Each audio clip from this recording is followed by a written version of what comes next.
so that we need to have very critical conversations on what it means to be a mining host community and how mining host communities should be treated.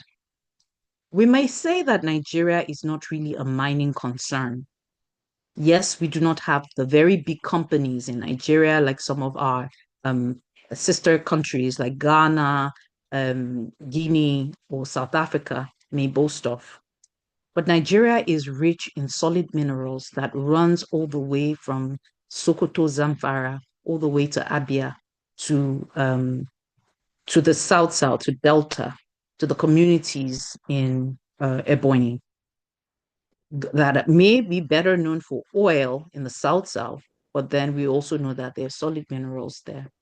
The west, the east of the country, the north, the south, every part of Nigeria is rich in minerals. It's a very unusual country to be in, and that we should be very proud that we are Nigerians and in Nigeria.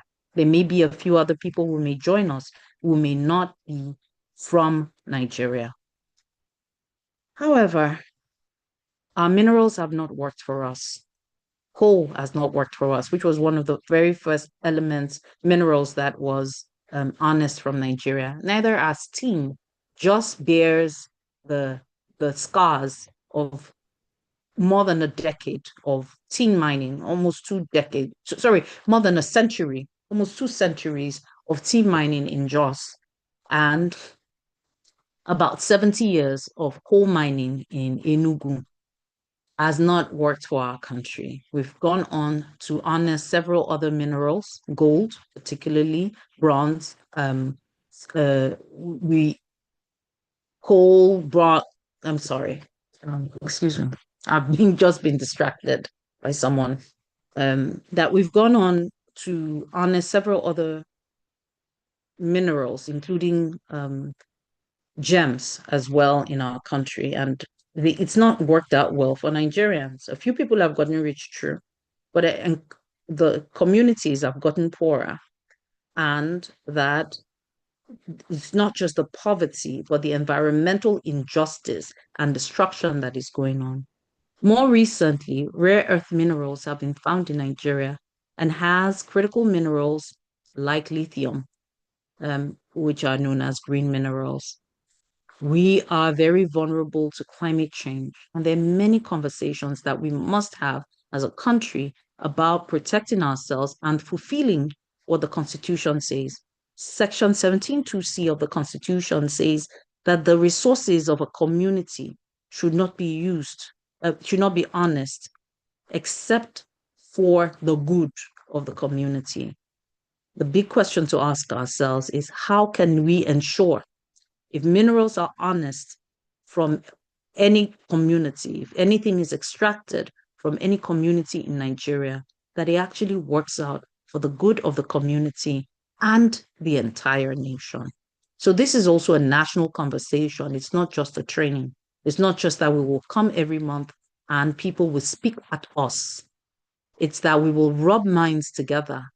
We will reach mutual understanding of what needs to be done to protect Nigeria, to ensure fiscal justice, to ensure that the resources harnessed from minerals trickles to the base. So ask ourselves also critical questions about 80% of mining being done by artisanal miners. Is this the trajectory that Nigeria wants to continue in? How does that trickle down to communities? Are we ensuring that the laws are effectively enforced? What is government doing about this? So some months you will also see government come to tell their side of the story, Ministry of Environment come to tell their sides of the story, also experts. Today, let us thank Ms. Shema Ede. Most of you know Shema. She's a global rights alum, and she has the experience and a skill set to lead us on this journey. And so for the very first session, I welcome Shema and I welcome every single person who has made the time to be here this afternoon. Welcome and happy deliberations. Thank you. Thank you very much, ma'am. Every part of Nigeria is rich in minerals, just like you said, and However, over the past decades, it has not benefited us.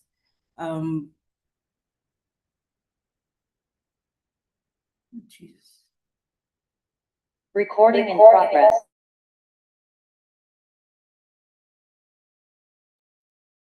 Can anyone hear me?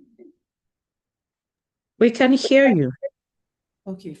All right. So, just like you rightly said, this is an opportunity for us to rub minds together and to reach a mutual understanding on how the current mining in Nigeria can trickle down to mining host communities. So at this point, I would like to read the profile of our facilitator, Ms. Shema Eden.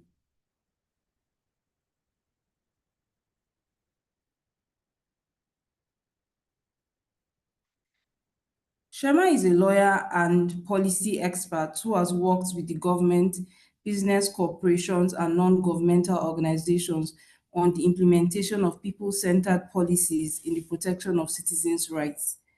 She works with government stakeholders at the parliamentary and executive levels on mechanisms for the protection of local communities.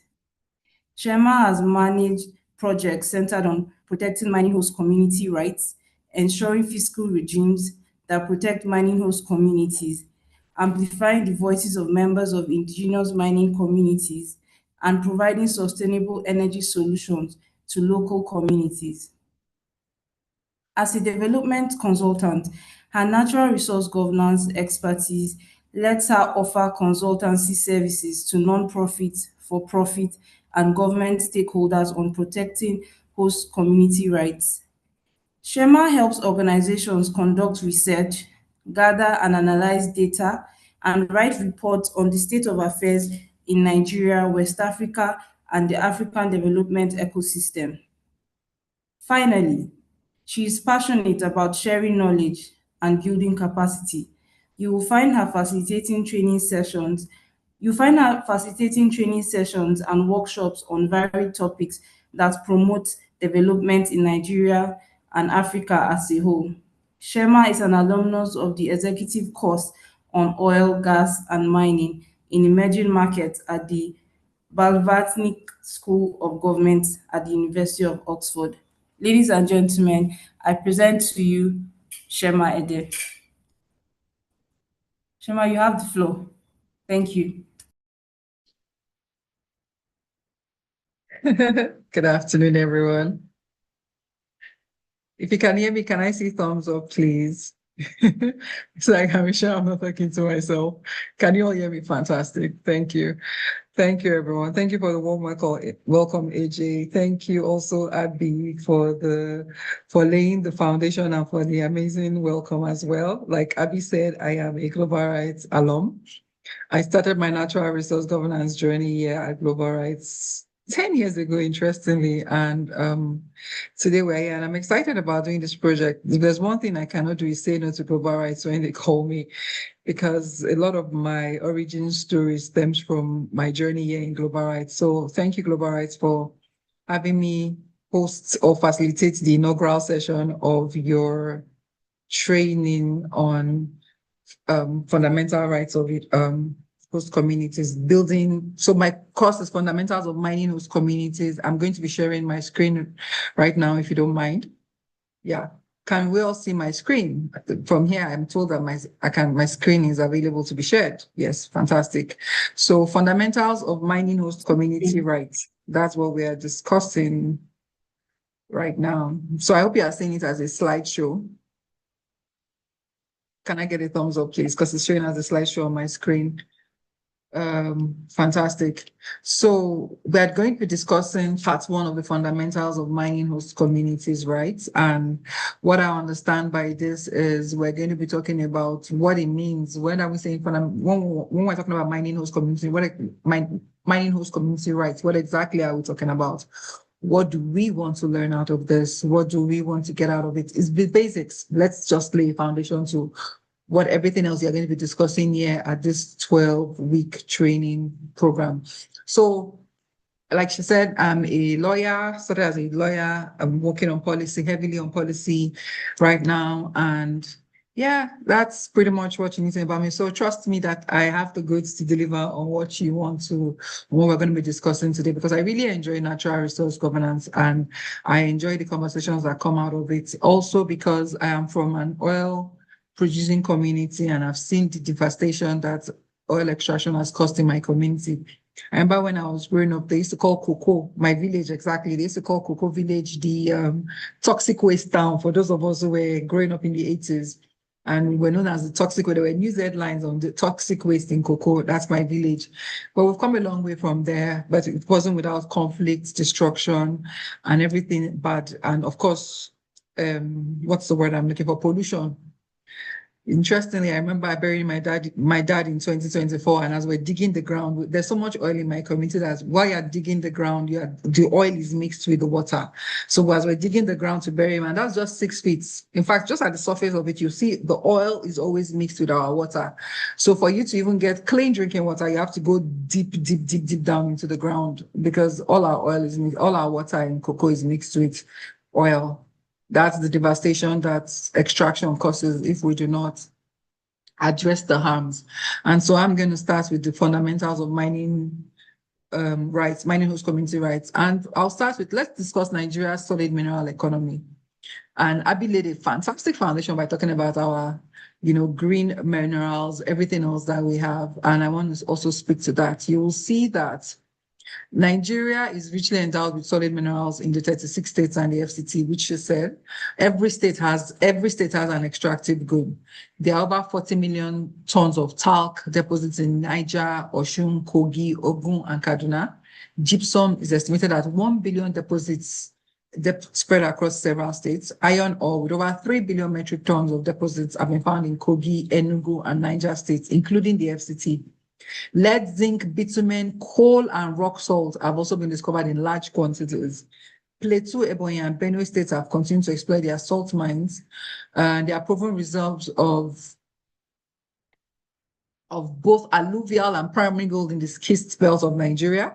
Alluvial gold is the one that is mixed with lead. That's the one that we have issues with when you hear about the lead poisoning in Zamfara and Shakira and other parts. It even goes all the way to Osun. Like Abi said, there's an alluvial strip that goes all the way from northwest down to the southwest. Then we have gemstones like sapphire, ruby, aquamarine, emerald. We do have these gemstones. Plateau, Kaduna, Gombe, Taraba, and Bauchi states. So these states, not only these gemstones, they're having these gemstones, they're having coal, they're having mineral resources, they're also having metals as well. So they're having all sorts of things within these communities. Solid mineral occurrences range from precious metals to gemstones and industrial minerals. And the federal government has identified 40 types of minerals that have the potential to significantly contribute to the national economy. So we do have a lot on our hands and there's a lot to be done. So why is there a problem? Abi has said it, so I'm not going to speak too much to it. And I will share my slides so you all can review it later. Aging infrastructure, poor maintenance have led to oil spills, like I said. And that's what Nigeria suffered. And so we're thinking about how do we ensure that we do not have these same issues in the solid mineral extractive communities. How do we ensure that the federal government can effectively implement laws and regulation? We've seen the effect of artisanal and small scale mining. How do we ensure that we protect communities? Because you can't tell them you have wealth under your ground and you're telling me don't touch the wealth, but I'm hungry. And that's where we've always had the issues. So you tell them don't touch your wealth, it's killing you. I'd rather die rich and die with food in my tummy than die hungry, is what they would say. Artisanal mining communities have seen the benefits of the gold that they've extracted and what they've sold it for. But what they do not know is that the mercury that they are using to process the gold has a devastating effect on their environment. They don't understand this. And so education, the lack of education, the illiteracy and the poverty makes it even harder for you to manage artisanal and small-scale mining in Nigeria. Industrial mining activities are no better. They negatively impact lives, livelihood, health, and the environment of their host communities. The problems are legion. I'm only giving us a few. Nigeria lacks a proven track record of effectively managing its natural resources. We've seen it happen. It's not news to us. We've not seen us manage our natural resources anywhere. We have unfortunately led to communities and their ecosystem suffering. we see it happen, and a lot of us have worked in mining host communities, so we know the impact of this. Niger Delta have suffered greatly from the exploitation of hydrocarbons, specifically oil and gas. Companies' non-compliance with existing regulatory measures and outright disregard for laws have led to members of their host communities taking up arms and perpetrating violent acts. Again, I've seen it happen in the community I work in. And so we're looking at it from the human rights perspective. It causes a wide range of human rights issues that have devastating consequences on the indigenous host communities. The changes mining brings to its host community may be positive or negative, depending on the relationship people have with the mining project. These changes are most often social, environmental, economic, or cultural. So while we have economic and social rights, and we have the right to enjoy our environment, we also know that the human rights impact could be negative and positive. We could enjoy the economic boom for the first 6 months, depending on what kind of mining activities going on. You could be enjoying the resources, you sign agreements with the mining company, the artisanal and small scale mining, you're extracting the gold and the stones and you're selling them for a certain amount of money. But what kind of impact is it having on your community is the question. And that is why we are here. So again, we look at what are the major harmful impacts of mining. Water pollution, we've seen that happen. Soil pollution, your soil is poisoned. Again, speaking from the community I live in and from where I'm from, Cocoa, I remember having a mango tree in our compound that never bore a mango fruit. The tree it grew so big, but it never bore a mango fruit. Not one day did we ever see a fruit come out of that mango tree. And it happens a lot in my community. We have trees, that never bear fruit because of how the oil spill has affected us. It has affected our land, it has affected our land is not productive. We only extract oil. And again, the social impact of that is that a lot of the young people in the community don't want to work. The young men know that if they harass an oil company, once shake them up a little bit, they will get some money. Some of them go to Total and ask Total for engine oil, then they go and sell it. That's the kind of impact. It has the social and the cultural impact is so terrible. I'll not talk of the environmental impact. Financial misconduct, air pollution, worker fatalities. Some of these mines don't have security gear for their staff. They don't have protective gear for their staff because who is monitoring them? Sadly, a lot of the mines are in communities that are hard to reach. And so things happen that turn into something else. What I've even found most interesting, and I did some work with Global Rights last year or 2 years ago on doing some research around the insecurity that is caused by mining activities. And we'll find that there is even intentional insecurity where some nefarious characters intentionally cause harm in some mining communities. They go cause chaos in mining host communities. There's destruction in community. All the people in the community run away because they are running for safety and they are forced to live in IDPs so that some unscrupulous people can extract their mineral resources. This is a word cloud of as many of the harmful impacts of mining that I could see. Mining is not going to stop. That's the truth. So what do we do about it? And I think that is why we're in this conversation. How do we ensure that mining host community rights are protected? And so if you look on the screen now, you will see that we have two pie charts. I don't know, this is not a pie chart. I really can't remember what to call it, but I took it off something I found online. And on one side is the Nigerian legal regulatory framework. That is the things that surround the laws that impact Nigerian mining sector, the EIA, the Land Use Act, the Explosives Act for communities where people are extracting granite, quarrying communities. We have a lot of that in the FCT. Nuclear and Safety Radiation Protection Act, because some people use dynamite to destroy some of these lands so that they can gain access to some of these pieces of land so they can gain access to the mineral resources. Immigration Act, for those who are coming from outside of the country, who are going to be coming to conduct the mining activities. Water Resources Act, the Roadmap for the Growth and Development of the Nigerian Mining Industry, which was promulgated by the former minister, Governor Fayemi.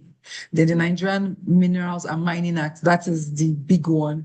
Then the Mining Regulations of 2011. All of these laws are what concern mining in Nigeria.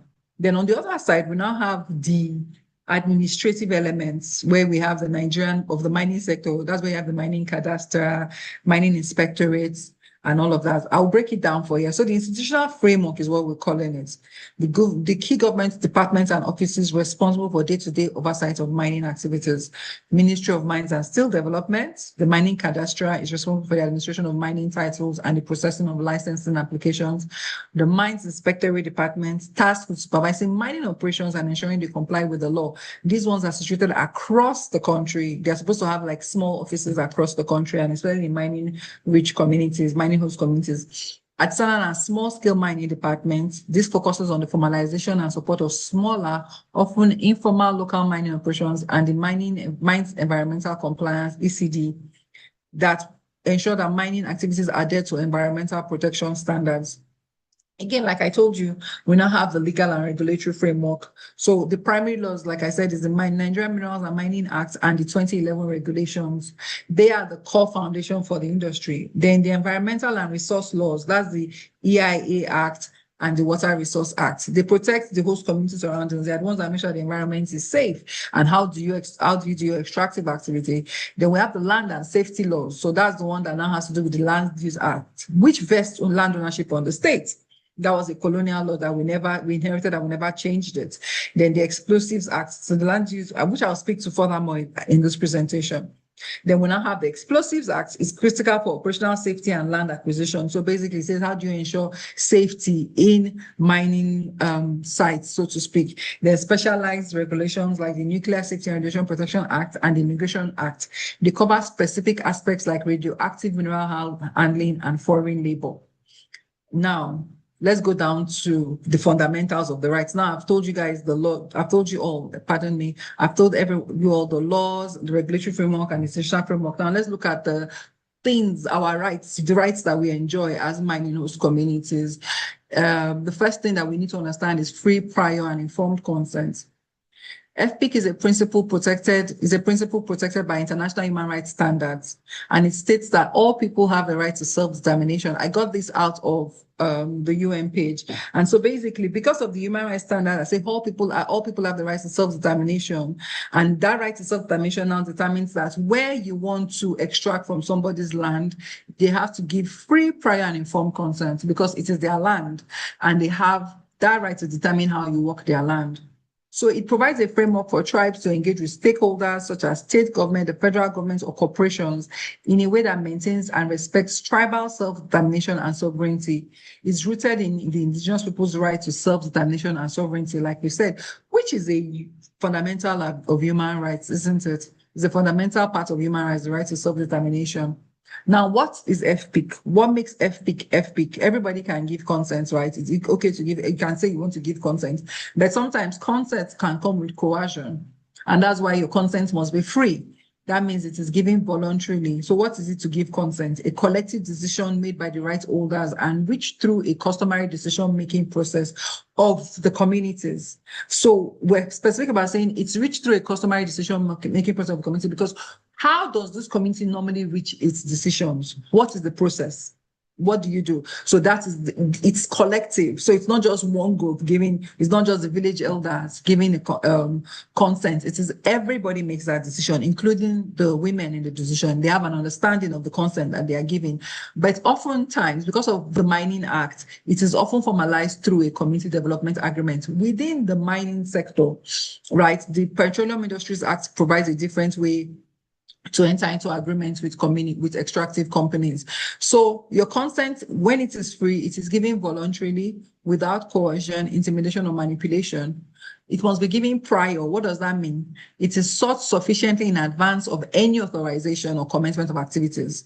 So giving, it's not like, it's what this means is that the mining company or whoever is in the extraction doesn't come and say, you've given your consent now, and so we do it. No, it's a process where it is given, they see everything. And before it is given prior, there are certain things that must be in place. You must understand the environmental impact of the extraction. You must understand the impact on your community. It's a big thing.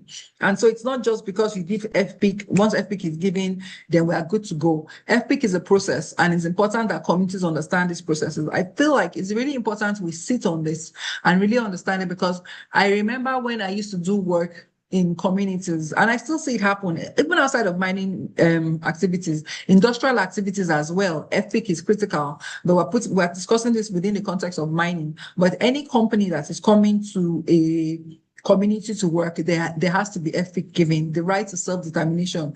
And it's informed is that you must give information on the nature, the size, the pace, the reversibility, and scope of the project. And we see often, very, very, very often in mining host communities, one of these factors is always missing. The pace is never honest, the size is never honest, the reversibility, they have an idea of the reversibility, but when it comes down to the scope of work, it never comes out the way they expect it to do. Purpose, location, and impact. That means you must know the social, economic, cultural, and environmental impact. Oftentimes, when they come to ask for consent, what we say is, we'll give you jobs, your children will go to school, we'll give you all of this. And so when people hear that, they get excited and they don't have all the information required to do the work, to give the kind of consent that will help them. And that is why a year after, 6 months after, we start seeing conflicts in those communities, start seeing protests in those communities. Mining activities can't go on, neither can the communities enjoy their land. Now, land and resource rights, that's another right that you enjoy as a host community. Mining often takes place on ancestral land. Very common, because interesting that this mining happens in people's communities. No land is Rex Nullius. Every land belongs to somebody. Although the government says all the land, everything under the ground belongs to the government.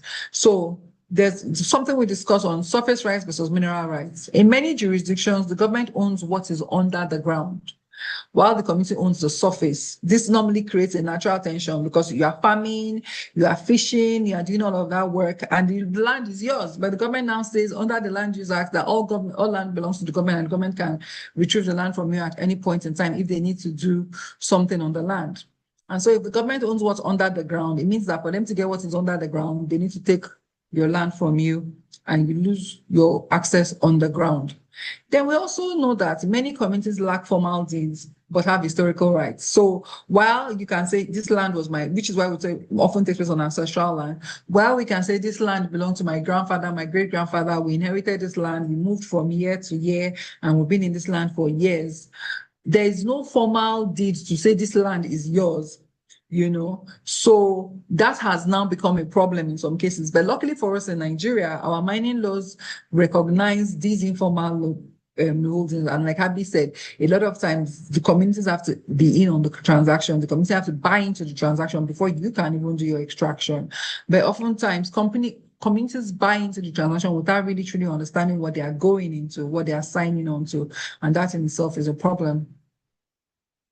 So socioeconomic rights and benefit sharing, that's another thing you should enjoy as a host community. If I'm going too fast, let me know in the chat box. If you have any questions, please pop your questions in so I don't feel like I'm talking all the time. I'm happy to, interrupt if there's any question. AJ, you can just indicate to me and I'll answer along so I don't feel like I'm talking to myself.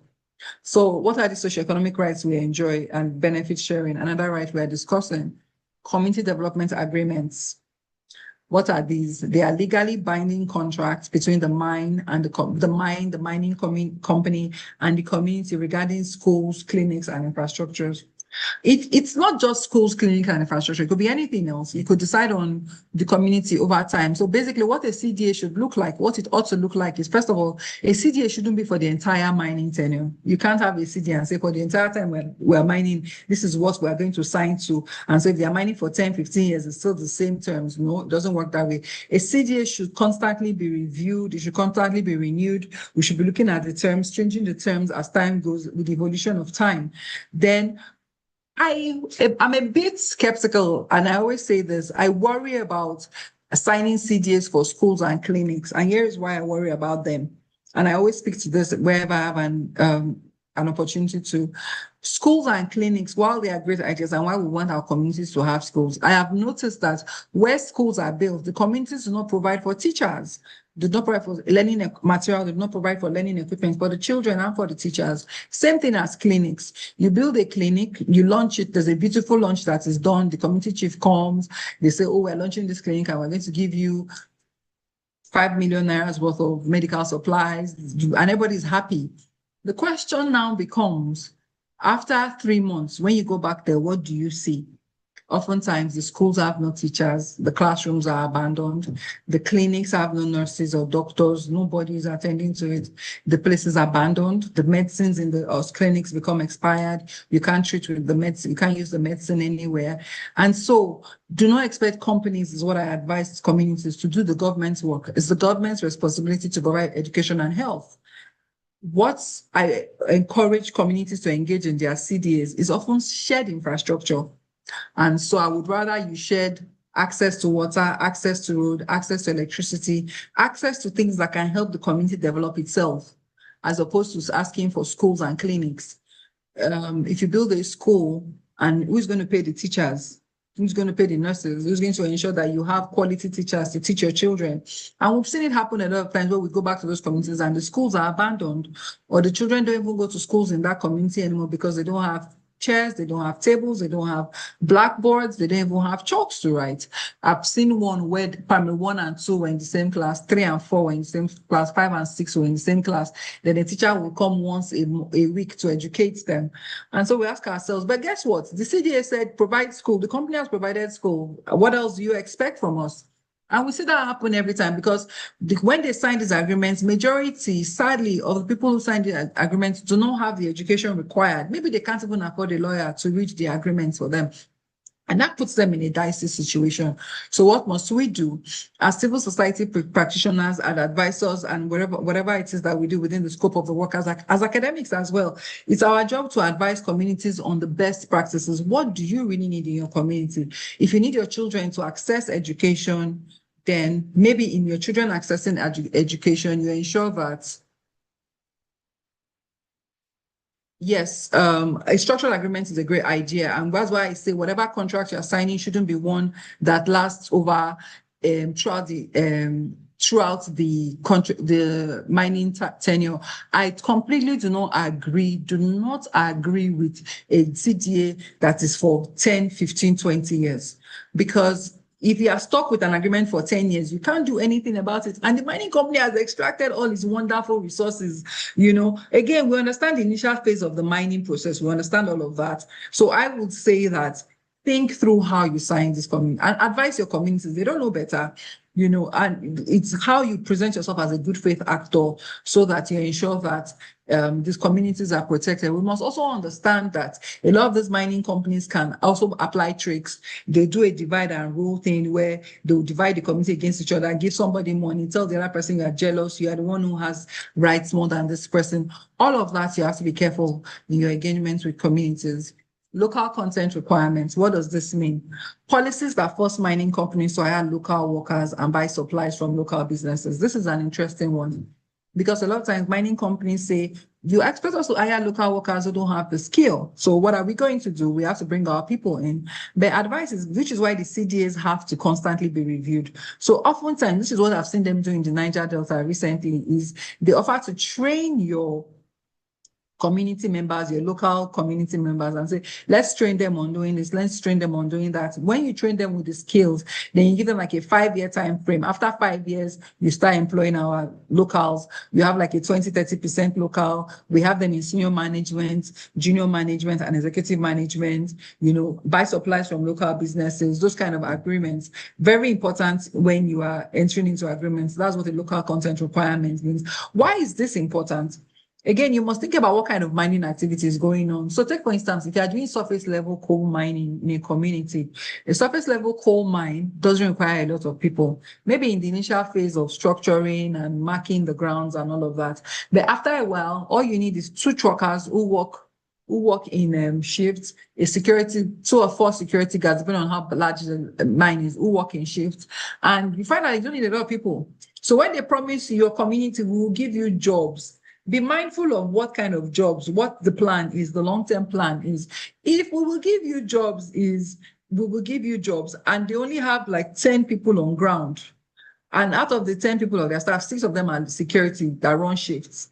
Doesn't favor your community. Your community will not learn from it. Your community will not grow from it.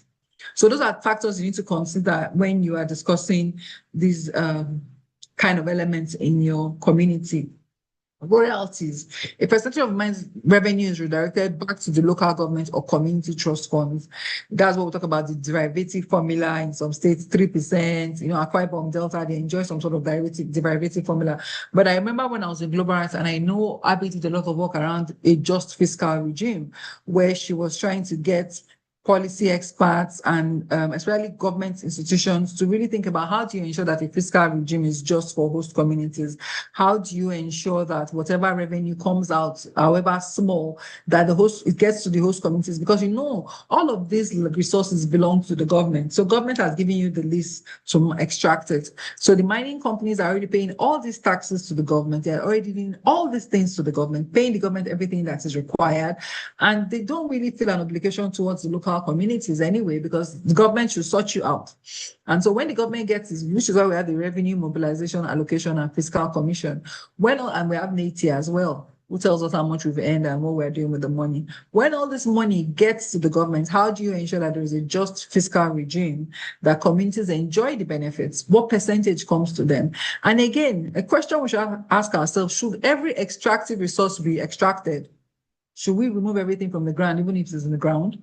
My biggest concern is uranium in Adamawa and the desire to extract uranium. I don't know if Nigeria has the technological expertise and the environmental expertise to extract uranium because of how radioactive it is. And the fact that while you might feel like you are uranium rich, is it an extractive you really want to deal with? Can your community members handle it? Because what we see subsequently, and that's happening in Niger State now, is that with the lead poisoning, some of these extractives and these extraction processes have a negative impact on the environment. And you don't see it happen until 5 years, 6 years, 7 years after. You find that you're having children that have some sort of congenital conditions. You're giving birth to a lot more children that have, what's the word I'm looking for? Disabilities that could have been avoided because of the environment, the radiation in the environment, the lead in their water, the poisoning in their water, even the coal extracts from the extracts from coal mine. I remember Gombe. There was nothing to really prove it, but a lot of the community members said that they realized that when coal mining was happening and the coal mining surface water started entering into their water, they realized that over time, they didn't even learn it over time, but they realized over time that a lot of their women were having miscarriages. And they didn't tie it into their water until after a while. So when women got pregnant, they would have to move away from that community, go somewhere else, live there until their children are born. That is so unfair to make a community move because people are not thinking about those kind of impacts. The people don't really know the impact, especially when it comes to environmental pollution and the extent of degradation that can happen. So it's not just about saying yes or no to a mine. It's about what the community gains from the presence of the industry. That's like your socioeconomic rights. But your socioeconomic rights should also ensure that your health rights are protected. So community development and community development agreement. Now let's sit down on this a little bit. According to the UN, a community development is a process where community members come together to take collective action and generate solutions to common problems. So I'm specific about using the UN standards because those are international best practices, right? So I would like for us to use the UN, but again, we can still discuss it within the Nigerian context. But this is what a community development agreement should look like. All community members should take collective action and generate solutions to common problems. The CD process increases the strength and resilience of communities because you take ownership of what you think you want. You improve your people's quality of life and enable them to fully participate in decision making. But I want to say here that we also have to be aware within the context of Nigeria. I really enjoy communities taking ownership of their leadership, taking ownership of how they engage with their resources. But I also advise that people who have the knowledge, good faith actors advise them as well. Again, I say this because of the excitement when we hear, we will give you schools, we will give you jobs, and we will give you clinics. They give you the schools, they give you the jobs, they give you the clinics, but they give you things that are way below standard, way below the expectations, with no sustainability plan. And so they tell you, but we gave you the house we promised you now, even though it's a 4 foot by 4 foot piece of, it's a shack. But they did give you what they promised you, but you didn't know what to expect. You said, give me this and give me that. So it has to be an informed process. I'm also specific about getting the women involved in the process. A lot of times we see that things like fetching water from the stream, all those kind of engagements that happen in the process. When you say, oh, we're going to take this piece of land, if the women are the ones who are the ones farming the land, if they are the ones who are the ones fetching the water, and they are not involved in the process of this agreement, in the process of this collective agreement and this conversation you're having, you will never know the impacts your mine or the mining company, it even goes beyond mining, even with industries as well. We will never know the impact we'll have on them. And so you do these things without getting the whole community, the youth, the children, the women, the boys, the girls. It has different, they have different kind of impact on these people. And so it's important that everybody is involved in the CDA process. So that's why it's always like we'll have like a conversation. There are town halls, there are conversations repeatedly on how best to go about this. There is no doubt that mining activities have an impact on host communities. It is imperative that mining companies engage with their host communities and establish strong mutually beneficial relationships. The CDA provides a means of strengthening and advancing mutually beneficial relationships among the government, mining communities, and host communities. Now, what is the core goal of a community development agreement? It should improve relationships between companies, communities, governments, civil society, and other stakeholders. So basically, a CDA should improve relationship amongst every stakeholder within the process. And communities is not just the community lead, it's the youth, it's the women, the boys, the girls. Everybody should bring everybody's interest, even the people with disabilities. If there's a community that has a lot of people with disabilities, how does this affect them? And so a CDA should also promote sustainable and mutually rewarding benefits for mining projects, including pro-poor initiatives and other strategies that may be beyond the immediate scope of impacts for a project. What are pro-poor initiatives? Initiatives that intentionally think about lifting people out of poverty. We cannot be idealistic with the kind of interventions that we design. We cannot say, oh, well, this is what it should be. This is the international best practice. This is what they are doing in Australia. We do not enjoy that privilege here in Nigeria. What is the condition of the poor people in this country? How do you ensure that you have local solution labs? How do we ensure that the agricultural value chain is protected? Those are the things we must consider when we are doing CDAs. I want to pause here for a bit and ask if there are any questions. If you have any questions, throw it in.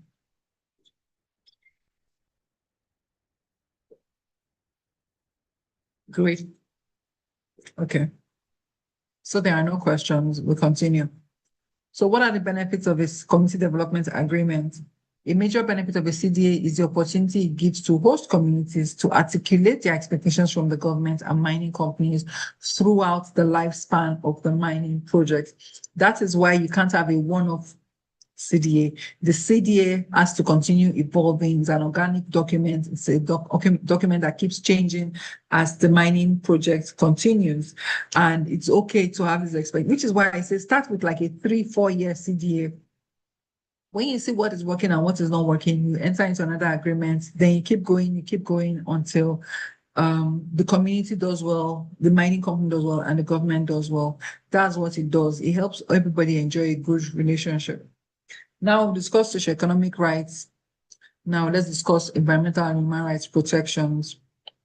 This was a picture I took off the internet on a mining host community or a mining, I think this is a gold mine, artisanal. This is artisanal mining. This is a typical case of artisanal and small scale mining, the picture on the screen, where people just go in there, try to get as much gold, try to extract what they're extracting within the communities.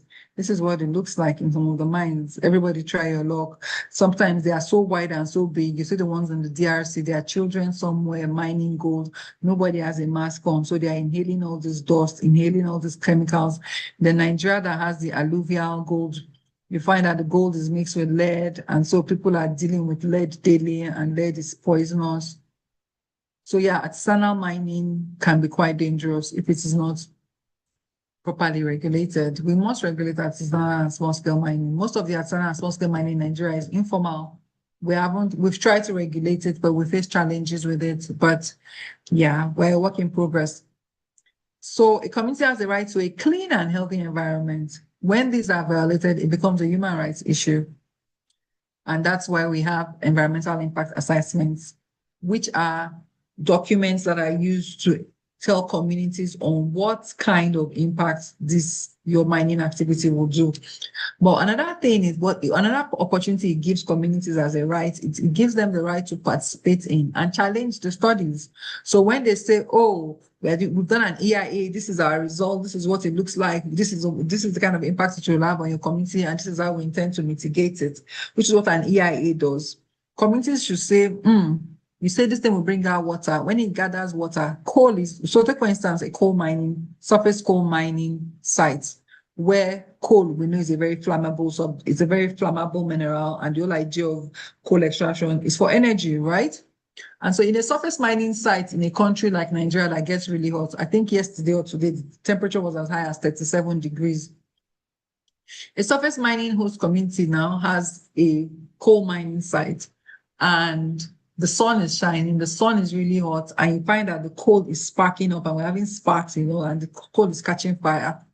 And the coal mine now decides, oh, we need to put water. The coal mining company decides, oh, we need to get some water into this coal mine to cool the coals, especially because it's surface mining. So to cool the coal so that we don't have these fire outbreaks. And they put the water in there.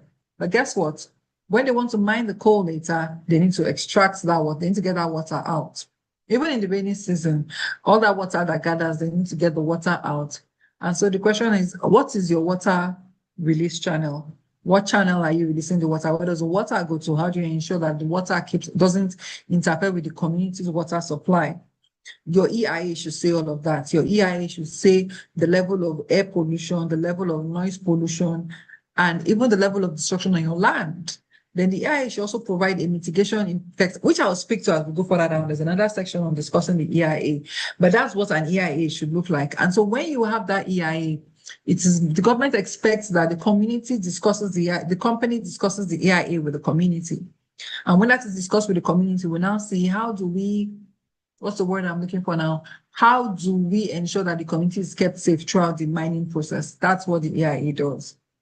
And right to water, that's another right that communities enjoy.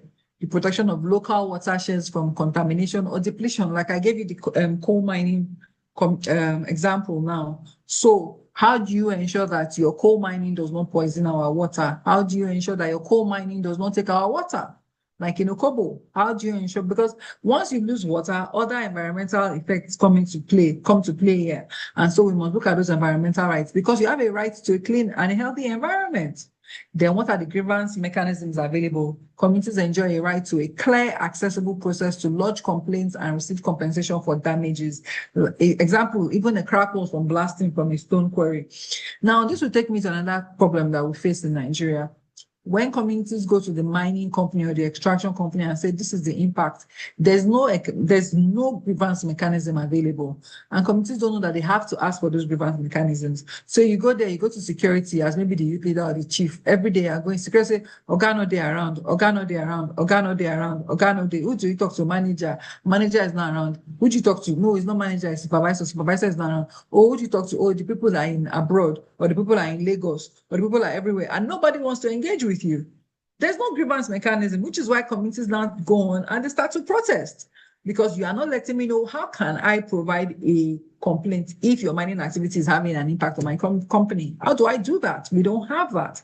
And so you find that people now take to the streets and they are taking arms, or some of them, they will block the road to the mine, they will put things in the mine, and the youth will now say, no, no, no, no, no, no. When those things are not available, this is what happens. So there has to be, you have a right to establish a clear grievance mechanism, because any extraction, coal, gold, stone, will have impact on your community. I understand that in Nigeria, in fairness to a lot of the mining companies, a lot of them try to stick to the mining obligations that have been given to them according to the law. A lot of mining companies try so hard to respect the law, and they try so hard to abide by the laws and the frameworks that exist. Oftentimes, we find that our challenges are with artisanal and small-scale mining projects. Most communities are the ones who are destroying themselves. Another time, we find that some companies, there are a few bad eggs among the companies who take advantage of the loopholes that exist in Nigeria's structural mechanism. They take advantage of the loopholes in our infrastructural gaps that exist. For instance, the bad roads that make it difficult for even supervisory inspectorates officers from the Ministry of Mines and from Ministry of Solid Mineral Development to go there and, inspect them. So those companies do exist, but it doesn't change the fact that we have to do better with how we engage with these processes. Now, key rights, I'm talking more about rights of host communities. Like I've talked about the socioeconomic development, rights of socioeconomic development, which we enjoy through the CDAs, right to participation. Communities are no longer passive observers. We can't think that, because you're just coming here to be taking my gold and I just sit down there. They have every right to participate in the process. They have to be consulted and represented. We just enjoy that right. It is what it should be because it is your home. The mining companies, 10, 20, 30 years, after a while, they will go, but it will always be your home. Like we said earlier, this land is ancestral. There's a spiritual meaning for some of us. And that's why even the law identifies that sacred land should not be touched, land that have spiritual meaning should not be touched. Even the law identifies that, so because we have to participate in our process, so we ensure that companies respect those rights, and even the artisanal miners and the miners within the communities also respect those rights. Right to a clean environment, we've talked about that. Right to protection from air pollution, noise pollution, water pollution, and other forms of environmental degradation. And we have the international human rights law and the international human rights standards to back us up, as well as the Nigerian law. And I've shared the Nigerian legal and regulatory framework with us. They also right to fair compensation for land acquisition and damages to livelihoods. Notice I said fair compensation, because a lot of times we find that the compensation isn't fair. And I've seen it happen over time. And it's because maybe communities are not aware. So take, for instance, they take a land from a farmer and says that because we took your cashew farm or because we took your pepper farm, take 3 million naira as compensation throughout the mining project. Now, you as a farmer has never seen 3 million naira, 5 million, even 10 million at once. You're like, 10 million, I get to start my life. Sadly, what most communities do, we've seen happen, is that the men hold on to that money, marry wives, do something, travel, go on pilgrimage, then they come back. They've been given 10 million naira. Mining is happening year 1, year 2, year 3, year 5, year 10, year 15. You're not going to get any more money because you've already collected 10 million naira as compensation. That's not a fair compensation because there's no access to livelihood anymore. You didn't discuss what am I going to do when I stop fishing, when I stop farming. And you didn't also do the math, sadly, because we don't have people to advise us on how much is my pepper worth every season. How many seasons do I farm? If I farm in 2 seasons, twice a year, if I extract and I harvest twice a year, how much do I usually make on average? 500,000, 1 million, 2 million. If I make 2 million, I remove the money for A, B, C, D. In 10, 15 years, how much is that?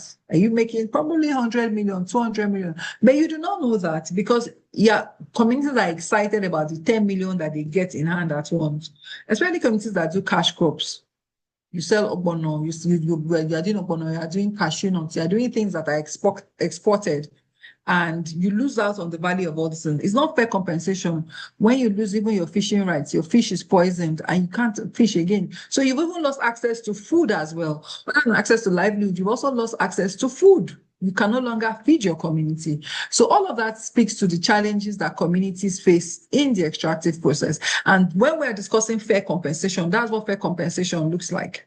We really need to think through what we are doing and how we want to engage on those things. And those are the rights that communities must enjoy. Now, the social license to operate, what does that mean? And when you hear people talk about the social license to operate, I really enjoy this conversation on social license to operate. And so what I've done is, because we are discussing fundamentals and it's a 12-week course, I know that the other things we'll discuss as time goes on. So I'm only giving us like the surface, like just tidbits and tit points on what the fundamentals of your mining rights are. There are so many things. Social license can be expanded, CDA can be expanded, FP can be expanded, but it's just for you to have like the nitty-gritty, the 101s, the basics on some of these subject matters. Now, social license to operate is more of a concept than a contract because there are no documents to sign, as opposed to a CDA. What a social license does, that it grants a company an informal approval or acceptance by its community and other stakeholders to undertake its project. What does this look like? So let me tell you, the social license to operate will be an extractive company just staying in your community and you enjoy their services. And so you're helping them, you see them, you help them once in a while, you greet them. They basically enjoy unfettered access to your land without interruptions. There's no protest. There is no disagreement. Everybody just has a good relationship. It's a social license to operate. You've enjoyed it. So a social license to operate exists outside of a CDA.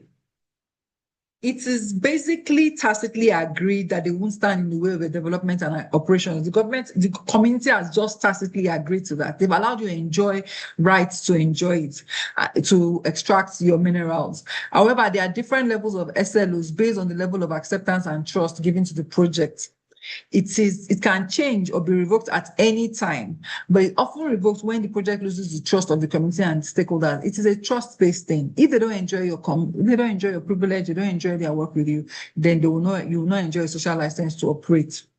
And it is derived from the wider CSR concept, which is corporate social responsibility, which a lot of companies say they do. They have CSR. Of course, we all know what a CSR is, where a company just has a responsibility, and a company can say, oh, I made 500 million, I want to put 2 million into doing something in the community. A CSR is not a legal obligation, it is just something that you did something nice for the community enjoys you, you enjoy them, So even though the communities manage the ethical, legal, economic, and philanthropic elements of their operations, payslips all this time, because they're major benefactors and CSOs must continue engaging them to checkmate the companies. I agree with you, yes. You must continue engaging them. It's very important you do that. So it is the local communities now realize that they have the power to leverage companies into operating more sustainably and with respect for them and their environment. So a CSR is more like a company's charity because they want to. A social license to operate is saying that I will allow you enjoy my land if you behave yourself, when you behave yourself. So it's a trust-based thing. So it needs to be earned and granted on its merits. It's ultimately a trust-based thing, and communities enjoy that right to give companies social license to operate or not, if you do not enjoy their service. So we have to be careful not to think that, again, but this is where it also becomes a slippery slope, because I've also seen where communities, especially where I come from in the Niger Delta, where communities will say, you're taking so and so from our land. So if you're taking so and so from our land, that means that we should get this. You're making money. And so they expect they are making so much money, and so you should enjoy all the money. So that is why communities and companies need to have a good relationship so that they are aware of what is going on. Because when they see all that coal going out, all that gold going out, those trucks, they're saying, so much money. They don't know the market value. They don't know what you go through. They don't know the cost of operations. The communities also think, you're making so much money from us, so they will not give you the social license to operate. And that's why it's a trust-based thing, and a relationship must exist if communities must enjoy a social license to operate. Now, let's discuss environmental and social impact assessments. Now, ESIAs in Nigeria's mining sectors are mandatory. Nobody in Nigeria will get a mining license, any kind of license, without an ESIA. It is a legally backed document. It is confirmed by the law. Under the law, you must produce an ESIA. It is designed to predict, evaluate, and mitigate the environmental and social consequences of mining operations. ESIAs must be reviewed before CDAs are signed, because what the ESIA does, it helps communities learn what truly the impact of this mining activity will be. What do I stand to gain or lose with this ESIA? And that's why it's important with this mining activity, and that's why ESIAs are important. The Ministry of Mines and Solid Mineral Development will not give you a mining contract or a mining license without an ESIA. Communities must approve the ESIA. An approved company must conduct the ESIA. So it's also the government's way of ensuring that mining communities are protected. Although required by the EIA Act of 1992, their implementation in Nigeria is often weak. And why? Because of ASMs. They operate without them. and they lead to significant environmental degradation and social disruption. And we've seen that in communities that have been poisoned. In fact, we see them in mining holes. Some extraction will happen in Plateau. People are jumping into, having accidents because a lot of those holes where they were mining tin ore have been uncovered. There's been no mitigation effect. So that's another thing with an EIA. So while companies try their best to fulfill those obligations, we find that artisanal and small-scale mining makes it dangerous and difficult to even implement certain environmental protections, because people just arbitrarily say, well, it's my land, it's my father's land, I will extract and you take out of it. Another thing like we talked about is the security impact as well. Because of how security has become an issue and a challenge in Nigeria, we find that nefarious characters are using that to destroy people's homelands and people's communities, and they keep it moving. So Kogi State Coal Mine, an ESIA was conducted for a coal mine in Okobo, which included plans for surface, high wall mining, community health support, and rehabilitation. But everybody that knows Okobo, and Global Rights has done work in Okobo, I don't know if they are still doing work in Okobo, they realized that all of this, while it was all in an ESIA, nothing happened. There's no rehabilitation plan for the communities. There's no community health support. The surface and high wall mining they did, it's not working that way. They are doing it how they want. Okobo is a mess. I don't know if it has changed now, but Global Rights can speak to that. I don't know where it is. Oyo State, residents protested illegal mining by Archetype Industries, claiming the company failed to obtain an approved EIA. So when they don't think the EIA is approved, or some people now cut corners and say, let's just do EIA. Some people even copy and paste EIAs off another company's EIA, another company's EIA, and they don't put it within the context of the communities that are working in. How does the water flow? What is the water flow? Where's the highland? Where's the lowland? What is the air like? What is the infrastructure like? Where did the roads go to? What's their biodiversity like? Those are the things that an EIA should contain. But we'll find that in Nigeria, it's just sharp, because some people think they can get away with it. Although the ministry has said in the past, and the relevant departments have said that, the Environmental Compliance Department have said that they ensure that the people that submit EIAs do it properly. They ensure that they review the EIAs and everything, all those other promises they've made, we've not still seen it.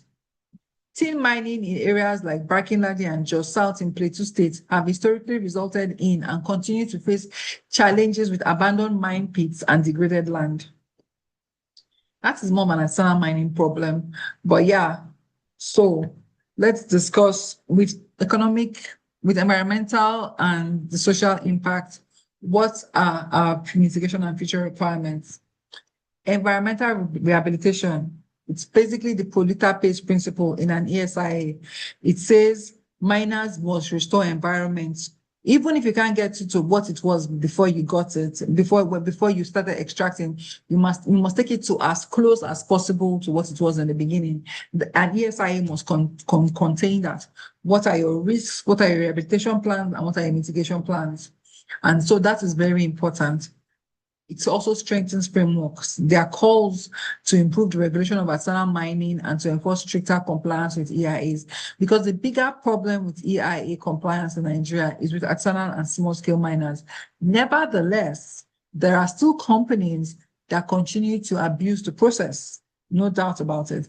There are still companies that continue to ensure that they skate whatever it is they can skate, or skirt whatever it is that they can skirt, and not comply, especially when the mining communities are in inner recesses, hard to reach communities.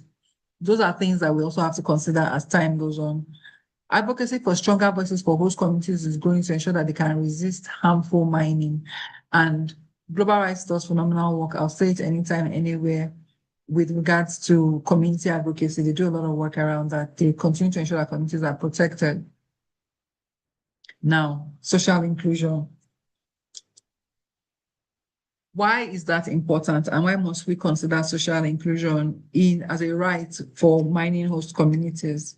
Because remember, when we're talking about the harmful impacts of mining, we talked about how sometimes we have worker fatalities, we have sexual violence, we have, alien invasion, so to speak. And so that's why social inclusion is important. Communities where women are not allowed to own land, they are effectively precluded from compensation and other benefits which would have accrued to a male landowner of areas where mineral extraction is occurring. Like the example I gave to us earlier, when you see that a community farmland is being given and it belongs to the man, and you're giving compensation for the farmland, it's the man you give it to.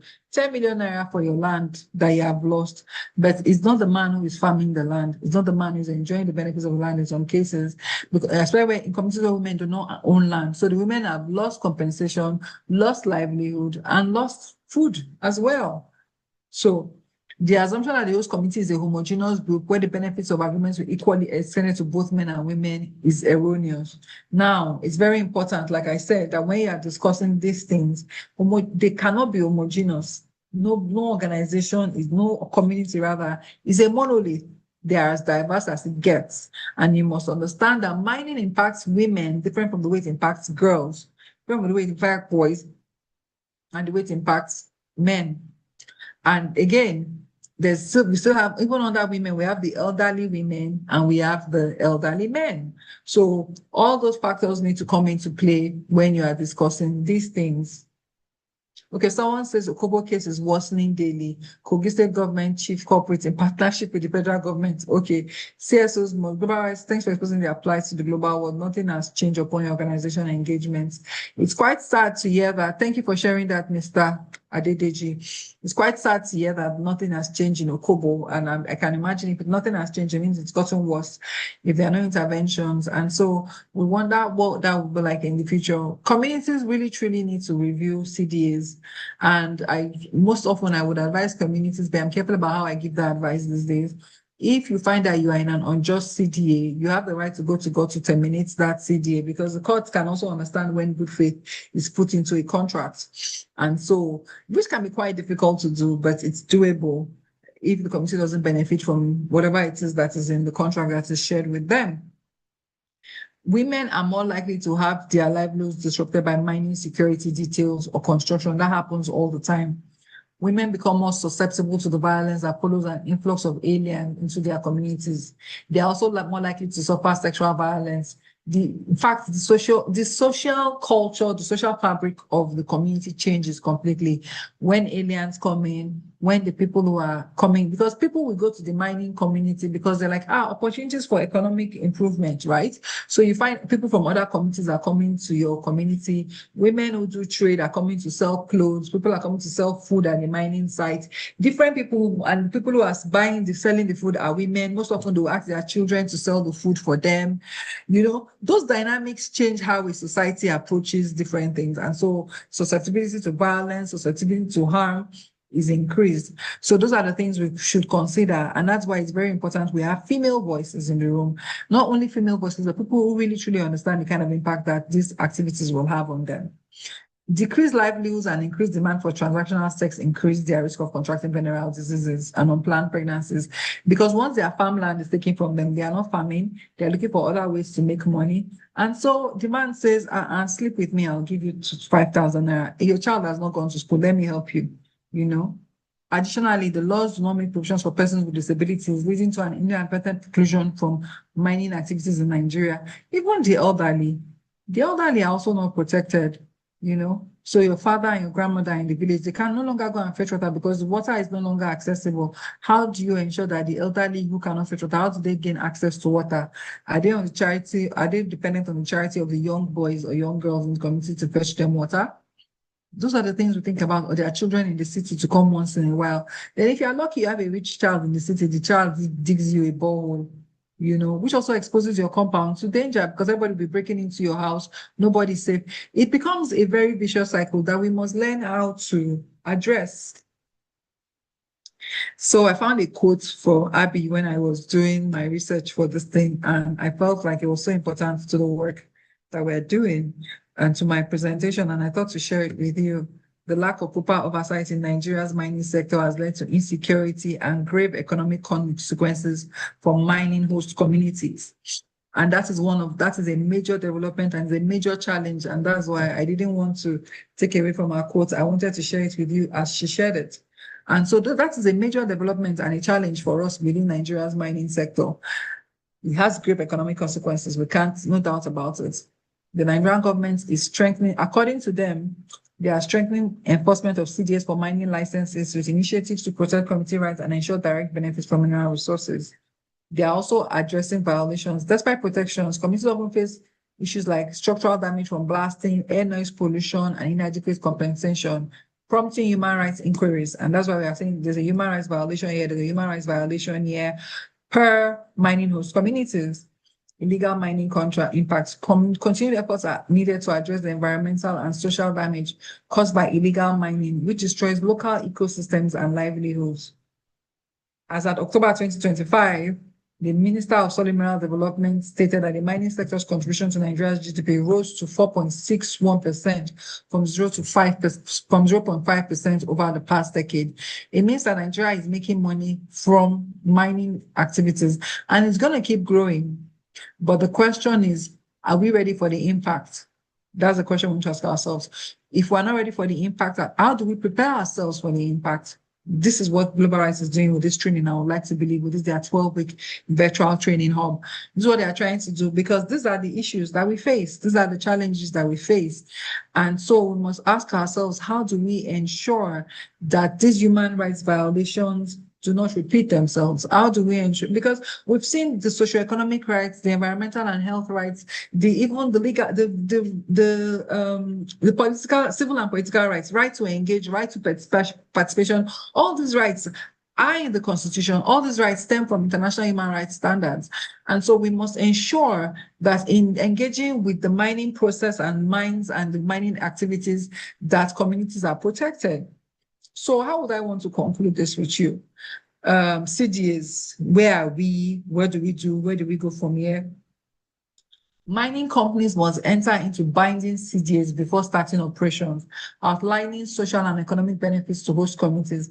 And again, these CDAs must not be long-term, 10 years, 5 years. There must be a clause that allows you to continually amend the CDAs and allow the CDA to evolve as time goes on. So if you promise to build 5 schools within a year or within a 5-year time frame, after building 5 schools, when you are done, what is the next step? We build roads. We need to create these connecting roads. We create a mini grid. We give you access to electricity. You know, those are the kind of things you should do. That's why it should be like a continuum. Every time the CDA is evolving, you are changing your requests, you are changing your demands. The community is enjoying certain things, you are enjoying, the companies are enjoying certain things, the communities are enjoying certain things. And that's what's important. We've seen extractive countries that do well. They don't have 2 heads. They just have the political will to do well. And we have to prompt education in Nigeria, but do not put pressure of education on the companies, because companies are looking to make profits. Ultimately, that's what they are looking to do, make profits. They don't have your interest at heart, no matter how you think about it. What makes them do your work is what you ask them. They need your extraction. They need your minerals. They need your gemstones. They need your anything it is, your metals, they need it. And so if you understand that and not think that company is out here to help you, it will work for you. Because if you understand that the company is out there to make money, and to make its money, it needs your resources, you also have to ensure that the CDA is an evolving document, it's an organic document that keeps changing. And that in doing that, you are enjoying the benefits, not to cheat the company, but you are enjoying the benefits as well as the company is enjoying its benefits. And those are important factors to put into consideration.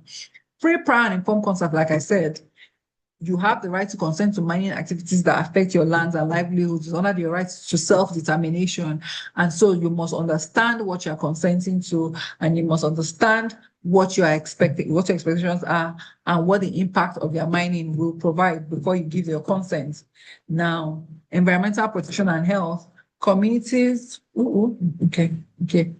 Communities have a right to a safe environment free from pollution, water contamination, and degradation of agricultural land. That's what we've discussed earlier on. Then fair compensation is mandatory for land use, loss of livelihoods, and damage caused by mining activities. Some communities have had to be resettled, where they will move them from a piece of land to another piece of land, which even causes another fight. And I've seen it happen before, because the people say, no, this is our ancestral land, it's for this tribe, it's not for this tribe. And so you move this tribe to another tribe. So those are the factors that come in. So if a company says, oh, this community, we are going to resettle you, resettle us to where? Is there going to be a fight with this community? It belongs to this tribe. How do we ensure that this tribe is protected? You know, so those are the things that we need to discuss on your rights. And, you know, when you are entering into these agreements, it is quite complicated, especially with Nigeria's diversity, but it is doable. Now, the requirement for an enforcement of CDAs helps ensuring mining companies gain the trust and support of host communities, and that's where the social license to operate comes from. Now, let's look at the sustainable development goals in mining operations. You will find that mining operations affect every single SDG, social and economic well-being, no poverty. Mining can either make communities poor or make them rich. Zero hunger. They can make them hungry or make them starve. And we've seen that happen where people's farmlands are taken from them. They cannot earn a livelihood and they cannot also feed their children. Good health and well-being, quality education, gender equality, decent work and economic growth, reduced inequalities, peace, justice, and strong institutions. We find that under these things, you've seen that we need all of these. If you're going to measure mining operations next to SDGs, you also have to see that your mining operations or company mining operations align with our ultimate SDGs. We don't like having SDGs conversations. People are bored with SDG conversations, but they're a good milestone to set for companies. It's a good way to look at whether a company is protecting is ensuring that they abide by SDG goals, SDGs or not. Pardon me, SDG goals, Sustainable Development Goals. So environmental sustainability, clean water and sanitation, affordable and clean energy, that can be established in your CDA. I always recommend shared infrastructure. Let them give you their energy. Whatever there isn't to light up their mining sites, let them share it with you. Responsible consumption and production is not everything you must take. It's not everything under the soil you must take. And if you must take it, you must take it responsibly. Climate action. We all know that we're facing a climate crisis. We also know how climate crisis is affecting security, life below water, the biodiversity we talked about, fish, everything else. How are we making sure they are being taken care of? When you poison an entire community's river, how do you ensure that life below water and clean water is sorted out? Life on land, your explosives. Who else is being harmed in the process? If you are destroying land and you are destroying to get gravel, you know, the life on land, the animals that are there, the bush meat, the bush rats, the things that are there, how do you ensure that those ones are also protected? That's also people's livelihood, you know? And so responsible operations and partnerships for the goals, communities and companies, stakeholders, government and companies, sustainable cities and communities. How do you ensure that these communities are not dead and abandoned by the time they finish their activities, which is what a lot of nefarious characters want anyway? Then industry, innovation, and infrastructure, we must encourage that, but also ensure that mining operations make sure that those things are put into play or come to play or I practice, so to speak. And that is the end of my slide. I tried to get AI to tell me thank you in different Nigerian languages, but it didn't have it in my language. So thank you for your time. And I will stop sharing my screen now and allow us answer questions and engage. Thank you very much, Shema. I can see the clap emojis already going around the house. Thank you very much. I would like to say that I'd like to thank you for your time, for your patience, and the thorough way that you've taken us through these fundamentals of mining host community right. I'm certain that the way you have taken this training now, beyond the knowledge that we have all gained, that you have sort of increased our appetite for the continuous learning that we would have subsequently on the various sessions that we will have subsequently. I also want to thank all our participants. Thank you for your time. It's not easy to take out 2 hours of a person's day in the middle of the week. Everybody has a lot of things to do, but that I'm grateful that we have people that are very interested in our environment and interested in how mining affects host communities, and they've been able to sacrifice their time to sit down and learn, and to also say that people's commitment to learning, the participants' commitment to learning is very impressive and is encouraging. And also to say that, okay, this session marks the beginning of many more training sessions to come, and that I hope that we are all ready and we're all ready to learn more. And also, I also want to say that if you have any questions, please type it in the chat box. So we'll give a few minutes for because just type it in chat box if you have any questions. And just to say thank you to everyone. Thank you to our facilitator. And I will just give maybe like 3 to 4 minutes if there's any question in the chat box. I can see a question from Ekpanyo Edit here. He says, is it right for the mining companies to put up the CDA and force the community to sign? We have this complaint at times. No, it's not. That's not how a CDA works. A CDA is supposed to be signed way before mining activities begin, one. And the way it works is you have to, like we said, free prior informed consent. So the fact that they are forced, that's coercion. So it's not coercion. So it's not free. And I understand the pressure of poverty in Nigeria and illiteracy and how people cannot engage on their rights. But that's where CSO comes to play, isn't it? And that's where CSO is supposed to educate people on what their rights are and how they should engage with the CDA. That complaint you have is against the law. And I would like to believe, I can't speak to that. Maybe when one of the facilitators come, like Abby said, they will have government facilitators coming. Someone from the Mines and Steel Department, Solid Development, Solid Mineral Development, the ministry. It would be nice for them to come to tell you, how do you engage on those processes? What do you say about CDAs that are signed with coercion? How do you even establish coercion once the signature is there? How do you establish coercion? How do you ensure that it wasn't a collective agreement? What are the factors you need to put into play? Because the CDA is a contract. So what are the fundamental elements of a contract under Nigerian law? Offer, acceptance, consideration. There are different things, who gives consent and all of that. That's another legal conversation. But those are the things we need to think about. No, you cannot be forced to sign a CDA. But oftentimes, like I said earlier, you even see some cases where they will make somebody hide. So they will divide a group into two and say, this group signed the CDA, they are the so-and-so leadership, and another one is so-and-so leadership. So those factors are wrong. I would like to hear what the Ministry of Mines and Solid Mineral Development, how do they engage with that process where they find that a CDA was signed by coercion? Because they are the ones. I can tell you what the law says. I can tell you the idealistic things on paper, but what happens when it comes down to the nitty-gritty of it on the field? How do you deal with that? I can't really speak to that. I would think that you can report them to the Mines Ministry, and their license can be put on pause or revoked, or so to speak. But again, it's best if they tell you how do they deal with those situations, what do they do in those situations, and that'll be a better way to go. But under the law and under everything else that we've learned, you can't force anybody to sign a CDA and make sure that this exploited. It's not allowed. It's not done. You can't even start mining without a proper CDA. I hope that answers your question, Edith Ekpenyong.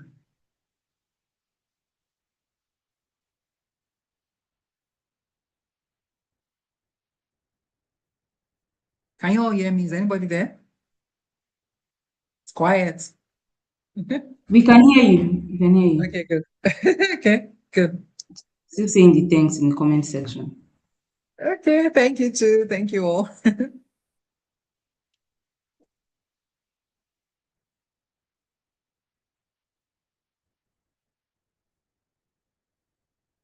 Any more questions? Any more comments? Any feedback? It would be nice to also hear from you all how it works in your field, the challenges you face.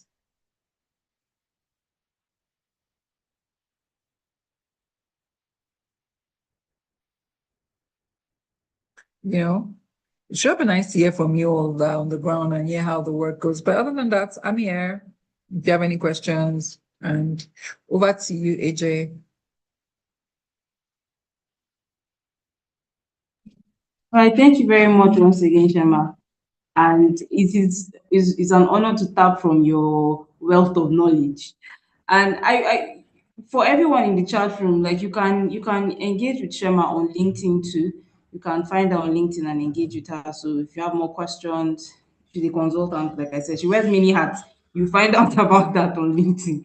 So just to say that we'll be having many more sessions and that we will share more information about the sessions as they happen.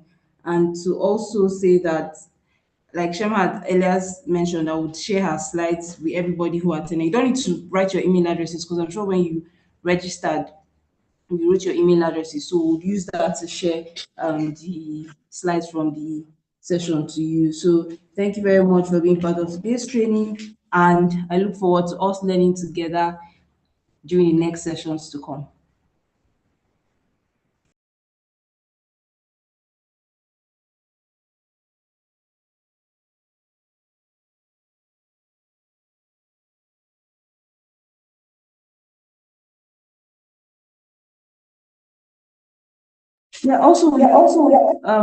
My communications officer just reached out to me. Please, whatever you have learned, feel free to please share it on your social media handles, tag Shema and tag Global Rights to be happy to see what you have learned and to also engage with you on social media platforms. Thank you. Bye, everyone. Thank you. Thank you, AJ. Thank you, Abby. Thank you, Global Rights. See you all around. Okay. Okay, that question is not for me. Bye, everyone. Thank you.